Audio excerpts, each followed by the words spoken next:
Mi-am dat și eu întâlniri cu Elena, mi-a scris de 2 ori, ci că hai, bibicule, să ne vedem și noi, să mâncăm, să nu mâncăm, să stăm de vorbă.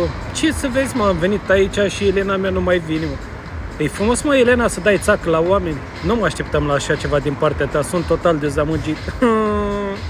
Lasă, cam să mănânc eu și pentru tine și crede-mă că o să mănânc numai bunătățuri. Dacă nu ai venit, nu știi ce ai de pierdut. Asta e, Elena. Eu te-am iubit, te-am respectat.